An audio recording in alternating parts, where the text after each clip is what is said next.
अब यो प्रोग्रामको हामी अन्त्यतिर आइसक्यौँ। अन्त्यमा हामीले रिपोर्ट बनाउन सिक्नु पर्यो, जुन चाहिँ अन्तिममा जस्तै म्यानेजरले हामीलाई त्यो रिपोर्ट यति सालको अथवा त्यो क्वाइरिजसँगै निकालेको रिपोर्ट लिएर आउनु भन्यो भने हामीले रिपोर्ट प्रिन्ट गरेर निकाल्नु पर्यो। जस्तै योभन्दा अगाडि हामीले क्वाइरिज बनाउन सिक्यौँ नि होइन, यहाँ मसँग क्वाइरिज छ, ओपन गरेँ मैले, यो चाहिँ प्रिन्ट आउट गरेर देखाउनु पर्यो है। क्वाइरिजमा धेरै कुराहरू हामी गर्न सक्छौँ। अब यसलाई प्रिन्ट आउट गरेर चाहिँ लगेर म्यानेजरलाई देखाउनु पर्यो, बुझाउनु पर्यो। अब त्यो कसरी गर्ने, रिपोर्ट बनाउनु पर्यो हामीले। यसलाई मैले क्लोज गरेँ। जस्तै के को रिपोर्ट बनाउने त्यसमा भन्नुपर्छ। जस्तै मैले इम्प्लिमेन्ट डाटा क्वाइरिजको रिपोर्ट बनाउनु पर्यो, यहाँ क्लिक गर्ने भयो। क्रिएटमा जाने, अब रिपोर्टमा रिपोर्ट विजार्ड भनेर रिपोर्ट यहाँ त डिजाइन छ, रिपोर्ट विजार्ड कहीँ छ, रिपोर्ट विजार्ड यहाँ छ। यसमा क्लिक गरौँ। अब त्यो क्लिक गरेपछि हामीलाई थाहा भइहाल्छ अब के को बनाउने भन्ने कुरा। जस्तै हामीसँग टेबल पनि छ, टेबल र क्वाइरिजको हामी बनाउन सक्छौँ है। अब के को बनाउने त्यसमा भन्नुपर्छ। जस्तै म क्वाइरिजको बनाउनु पर्यो, क्वाइरिजमा क्लिक। जस्तै यिनीहरू भयो मेरो, सबै मलाई चाहियो, यहाँबाट क्लिक गर्नु सकेँ। नेक्स्टमा क्लिक। अब नेक्स्टमा गरिसकेपछि यहाँ देखाउने कुराहरू के पछाडि के आउँछ भन्ने कुराहरू यहाँनिर देखाउँछ हामीलाई भयो। नेक्स्टमा जाउँ।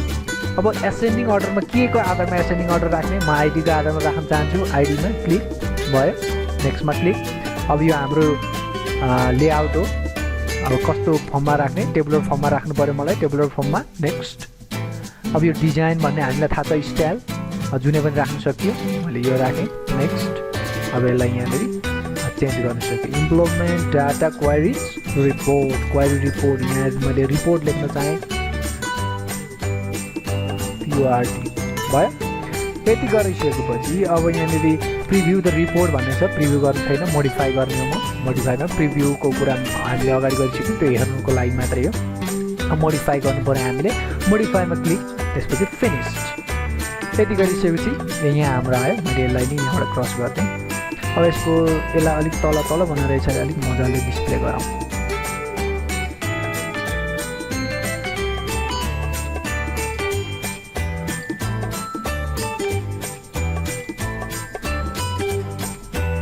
भयो। अब यहाँनिर यही कुरा हो, यो चाहिँ पेज हेडरमा हेडर कुराहरू भयो। यहाँ डिटेलमा यो हामीले मिलाउने ओर्ने भनेको सबै डिटेलमा हो, बुझ्नुभयो नि।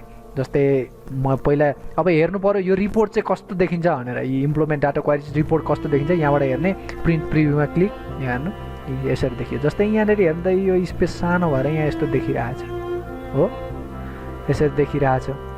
यसलाई कसरी बढाउने, यहाँ जाउँ, सरी है, यहाँ प्रिन्टमै क्लिक भइरहेछ। अझै भ्यूमा गएर डिजाइन भ्यूमा जाउँ हामी।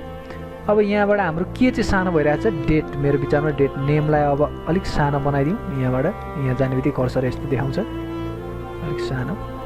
डेटलाई अलिक ठुलो,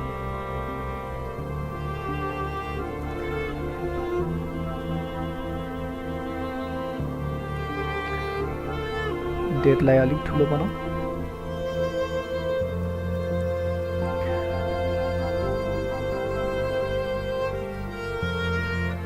इमेल ठिक छ, कन्ट्रीलाई पनि अलिक सानो बनाऊ, स्यालेरीलाई अलिक ठुलो, बोनसलाई अलिक ठुलो बनाऊ भयो। अब गएर फेरि प्रिन्ट प्रिभ्यूमा गएर हेरौँ, अहिले ठिक छ, रिपोर्ट हाम्रो ठिक छ। यसरी गर्न सक्यो। इन नेम आइडी नेम भयो, आइडी र नेम्स, यहाँनिर आइडी छ, यहाँ नेम छ, डेट अफ बर्थ, सबै कुरा यसरी डिस्प्ले गराउन सक्यो।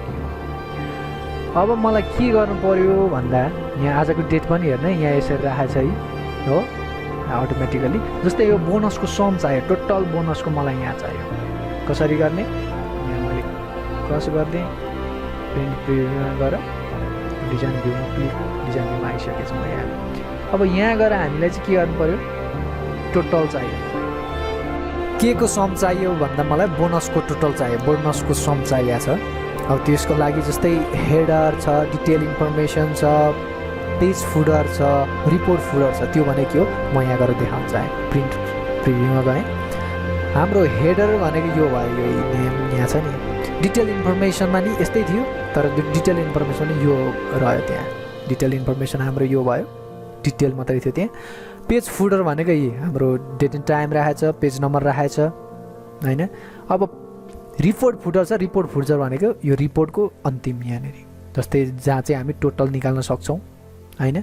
जस्तै यहाँनिर अझै मिलिरहेको छैन रहेछ, मैले बोनसको टोटल निकाल्नु खोजेको, यहाँ स्पेस सानो भएर यो यस्तो देखाइरहेछ। अब यसलाई मिलाउनु पर्यो, बोनसमा यसलाई बोनसको साइज अलिक इन्क्रिज गराइदिउँ, प्रिन्ट प्रिभ्यूमा गराइदिउँ। ठिक छ। अहिले अब मलाई के गर्नु पर्यो, बोनसको सम चाहियो भनेपछि डिजाइन भ्यूमै जानु पर्यो हामी। यहाँनिर छ टेक्स्ट बक्स भन्ने छ, टेक्स्ट बक्समा क्लिक गर्ने, टेक्स्ट बक्समा क्लिक गरिसकेपछि रिपोर्ट फुटरमा गएर यहाँ ड्र्याग गरिदिने भयो। अब यहाँ ड्र्याग गरियो, अब यहाँनिर एक्सलमा लेखे जस्तै फर्मुला हामी लेख्न सक्छौँ।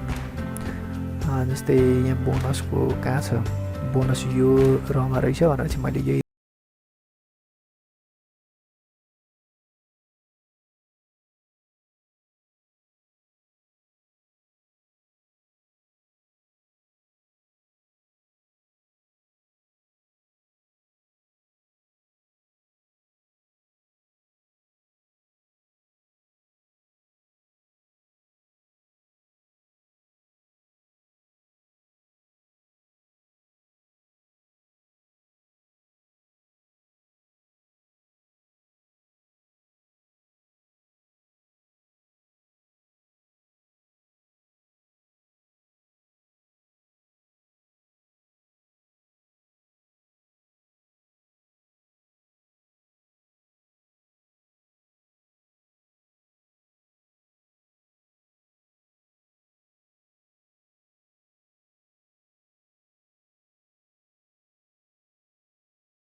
सम निकाल्न हामीलाई त्यहाँ फर्मुला लाउनु पर्यो, अलिक गाह्रो हो नि हैन।